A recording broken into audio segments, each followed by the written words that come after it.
Welcome to the Women Leading Worldwide podcast, a collaborative effort between TeamWomen and Global Minnesota, two Minnesota-based nonprofits with a global reach and shared focus of advancing leadership development opportunities, engagement, and access. I'm Katy Burke, Executive Director and Board Member of TeamWomen, and your host. On this International Women's Day, we couldn't think of a more perfect guest to shine a light on. I'm honored to introduce our speaker, Efe Ukala. Effie is an investment lawyer and the founder of ImpactHER. ImpactHER is an impact-driven organization that has helped over 17,000 African female entrepreneurs in 52 African countries access institutional capital and build scalable businesses, all on a pro bono basis. As a lawyer, Effie has structured over $1.3 billion into companies with Sub-Saharan Africa. More recently, she was featured in Forbes, BBC, and authored gender-smart COVID-19 policies that are now being adapted by African governments. Thank you, Effie, for taking time out of your busy schedule to be here with us today. Thank you so much, Katy. It's such a pleasure to be here. For those listeners who may not know you, can you share a little bit about your background and career path? I started as an employment lawyer and then went into real estate law and then found the love of my life, which is finance law, which is basically what I do now. And while doing that work, I noticed a gap in the entrepreneurship space. So with finance law, what I was basically doing was helping structure deals into Sub-Saharan African companies. So I noticed the gap, and that was really how ImpactHER was born. Oh, got it. Oh, such a fascinating, so it was not necessarily intentional, basically, in your career, right? No, it wasn't. Which I find when I talk to a lot of women leaders, and that's really encouraging for those of us that think, oh, I needed to be on a linear path. Sometimes these blessings just occur before us because we notice a gap and we can fill that gap. So can you tell us a little bit more about the organization of ImpactHER? Yeah, thank you. So ImpactHER started about 4 years ago, and the singular focus at the time was to help mend this gap that I had noticed while doing work in Africa, basically, while going around to different Africa, Mozambique, Madagascar, you name it, to help structure investments in there from institutional investors. So I'm talking about institutional capital. I noticed that a lot of women weren't getting as much access as their male counterparts were. And that was really what, gave me this idea to say, what can I do to help move the needle?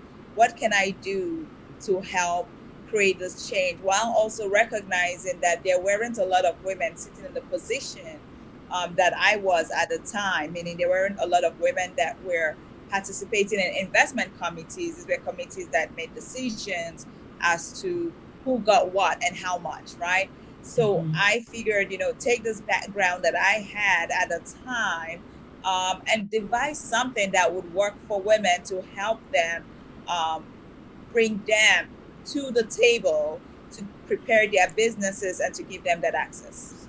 So can you talk a little bit about the programs that you offer through ImpactHER and how you help women advance and grow their business? Yes, thank you. So when pre-COVID, because now we're yeah, right, different worlds, right? Like the post-COVID world is totally different from what we knew, which was just only about a year and a half ago, right? So pre-COVID, we were really focused on capacity building, and obviously access to markets. So I would have opportunities where I would be able to secure spots for some of our women on the continent to come over to the United States to meet vendors, to get their products seen, and to form those relationships so that they become suppliers of their goods to those sellers in the U.S. So that went well, and then in conjunction with that, we were also working on the backdrop to ensure that those women had the business skills that they needed to thrive as business women and to build businesses that will be sustainable and outlive them. So that was what our focus was on then, while also introducing them to investors. So we got a few success stories out, actually a lot of success stories out of that. And then COVID struck, right? So the joke we had internally was like, we had all those plans in December 2019 for what 2020 would look like, not knowing that 2020 had its plans for us, right? Because all the plans we had for 2020, we basically had to put it out of the door and restructure so that those businesses survive. So our 2020 motto became, each woman that we were working with couldn't be a statistic. Her business had to survive. And we had to help her pivot should it be what was necessary, or get the funding that was required to ensure, or get her access to markets to ensure that post 2020 the business was thriving and whatnot wasn't and wasn't a past tense business. She still has. Okay, I love that. I feel the same way. Huge plans for our organization in 2020, and many leaders I've talked to too. It was like this was going to be the year, right? Yeah. And just, yeah, it did. We had new opportunities that came. And what I love about your story is that you led by example. So not only were you pivoting, helping your entrepreneurs pivot, but you as an organization were having to pivot to meet their needs and to support them. Correct. So that is absolutely fantastic. Now, do you also offer funding? So is that through what type of funding do you offer? Is it capital or is it? So with regards to the funding, ImpactHER does not offer the funding. Rather, we have close relationship with investors that we introduce these women to be able to access funding. For example, last year, where a lot of people were saying, most investors that had invested, they were a bit cognizant of overextending themselves. As a result, they were basically doing more follow-on investments, and obviously strategically to businesses that they thought were very promising.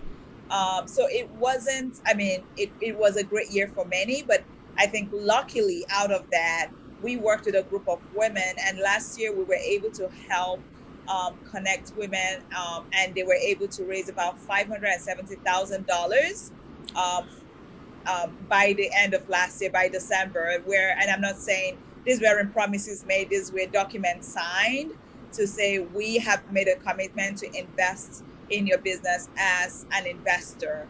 So that was a huge success in the year of COVID. That is absolutely fantastic. So you were still able to help them get their financials in order. Correct. And their cash flow projections and their business plan, and then help them make those connections so they could hold those meetings virtually, I'm assuming, right? Yeah. So last year, exactly, we really had to roll our sleeves and work with those women by offering them services such as preparing their financial statement, preparing their projections, helping them budget for the business, because obviously if your projection was looking a bit wonky in March, that told us things had to change. So this is where strategy kicks in to figure out what do we have to do to ensure that the doomsday that it looks like we're seeing doesn't really happen. So, or the doomsday rather doesn't really happen. So we had to work one-on-one with over 300 and something of them to be able to get them past that line. And how do they find you? How do the women find you? So at this rate, we get emails almost on a daily basis. I think that the work speaks for itself, because we actually haven't engaged in paid marketing. It's all, besides like Facebook ads to say, hey, we're offering this. But in terms of like paid press releases and all that, we've not done that. It's mostly been organic. So we found that a lot of people hear about the work. Like, for example, right now, we are building 500 websites for those women, e-commerce websites, because the point was we can't talk about the post-COVID world without them being online. It's almost impossible. And while some of them have all these great businesses, some of them are still not online, or they have landing pages which are not e-commerce enabled, right? So that means that you and I would get on this website, but we couldn't purchase. So it doesn't really give them the kind of access that they need. So we've been working on that for the past since last fall, to be able to get them to that. And in fact, for something like that, we've not even advertised it, and we're already at 207, and we have 5,000 people on the list.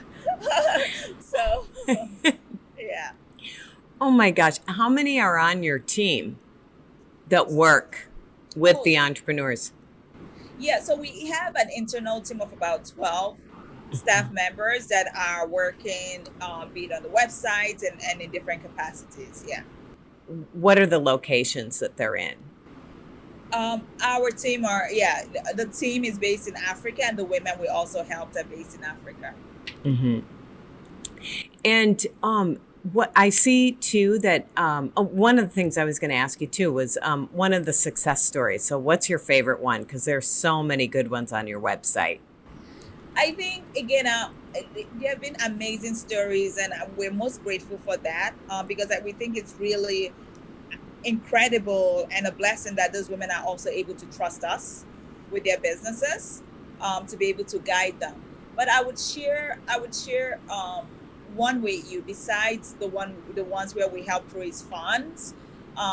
There's another one that comes to mind. This is a woman that she attended one of our trainings about 2 years ago. Got to work on her business based on what she got from the training, and was able to do well.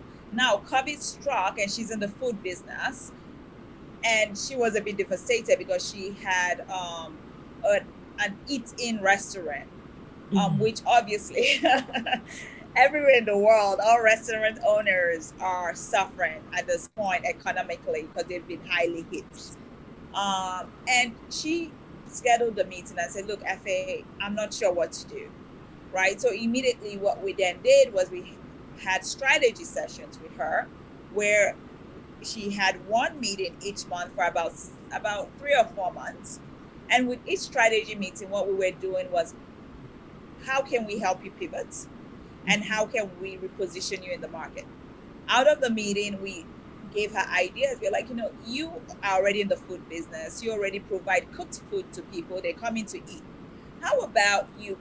Is there a possibility of putting, some dry mixes together, or some of the things you used to bake? Can you make that mixture into a powdered form, such that people that enjoyed your cooking in the restaurant can buy this already pre-made recipes, right? All they have to do is they get home, they pour it in a pot, they cook it, or they throw it in the oven and they bake, and voila. And so during COVID, she worked on the strategy. And during COVID, meaning in Nigeria at the time, the borders were shut.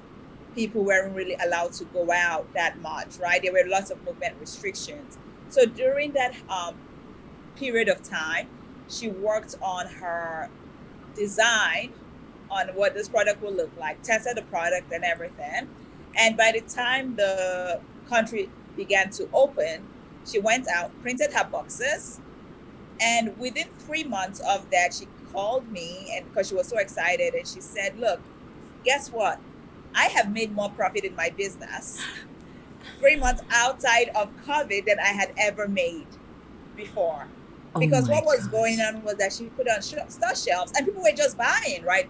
She's reaching people that may not have come into the restaurant to eat her food. She's reaching people that maybe they don't want to sit in a restaurant. They want to be able to eat in the comfort of their homes. So now she's reaching more people than she had ever reached when she had that place where you walked in to eat. So that was a situation whereby, again, revenue tripled without her going out to seek for institutional capital. Oh, Isn't that so she could self-fund herself? Correct.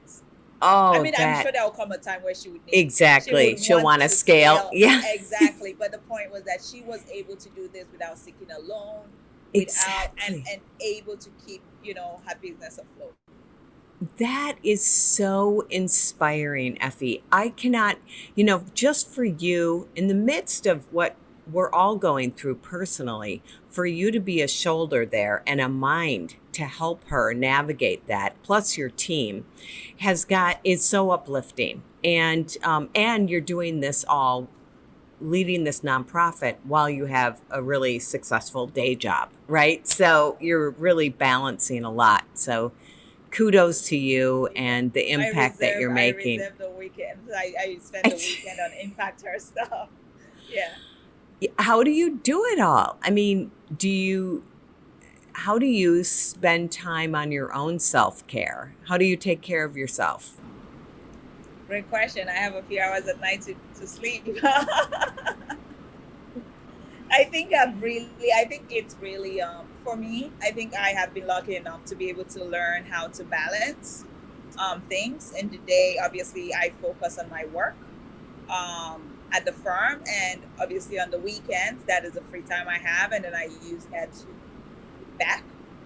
And quite honestly, that is fulfilling. That is very fulfilling for me because it's really hearing the stories back, hearing the success stories, hearing from the women, and sometimes they're actually telling you, that it's not just about them. This is helping their family.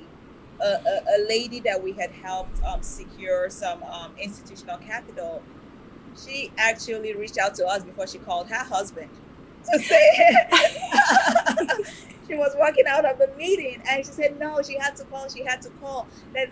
And she was so excited to say, I got it, I got what I was looking for, I got the funding. And I was like, congratulations. She said, and now it's time to call my husband. That's so So it's really those stories that inspire. And these women are doing incredible things. They're doing incredible things, and sometimes they just need that shoulder to lean on. It takes a village. it really does. And I think it's all of our jobs to make sure that we're doing the little bit we can to help the other. It's really awesome, but it must be even more exciting to see women when they come in, and some of them may or may not have the degree of confidence because of what's gone on in the world. And then to sit and listen and offer training and guidance and expertise, anything that you can in your own skill, your tool belt, and see that confidence shift, and that is I think actually one of the biggest issues that they face is the confidence, right? Because, I've had a lot of conversations with some of them, on my Saturdays where they say, I'm offering this product, but do you really think people need it? Do you really think people would buy it? But it's also very encouraging because once you have a few sessions with them, they walk away feeling like, oh my God, like I am a solution, right? And it takes sometimes that mind shift to allow them to even be more successful. Because now with each strategy that they're implementing or each step they take in their business, they're now thinking about it as, oh my God, this has to work, right? I know this is needed. So what can I do to even make it better to reach more people as opposed to when they have self-doubt? Yes. And then you're giving them the tools just in the financial modeling too, so that they can see the story that that will tell too. Correct. Which I think is so empowering because sometimes you're just operating in the dark, right? Correct. And have you seen a lot of women, as we know, financial literacy or financial education, they might have that skill set, but they don't like it. They don't want to lead with it. They'll relinquish that duty. Yeah. They just say, yes, that is something we have noticed a lot. And some of them are actually not shy enough to raise their hands to say, look, I don't even understand my financial statements. Can you help me? So that education is very important because and as a result, what we do is where we help them prepare their financial statements and prepare those ratios. My staff actually sits with them and go through those ratios to say, this is what it means.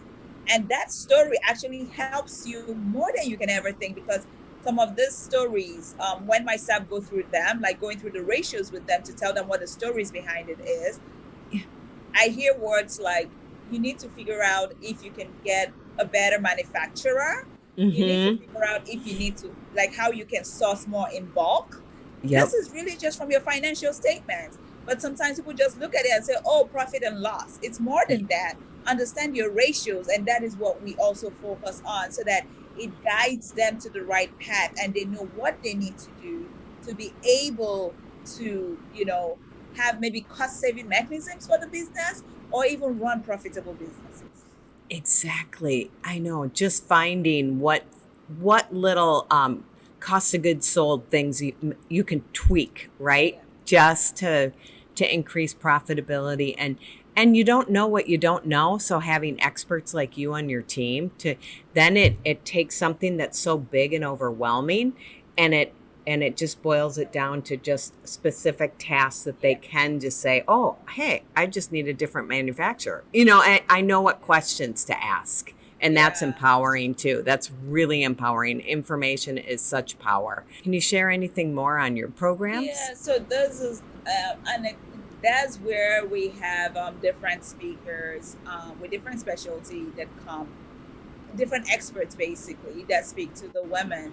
An example could be, we had put together a survey last year to understand the impact of COVID on African women businesses. And we got respondents from 30 different African countries, and over 1,300 of them responded. And we wanted to understand, like, how has COVID affected your business?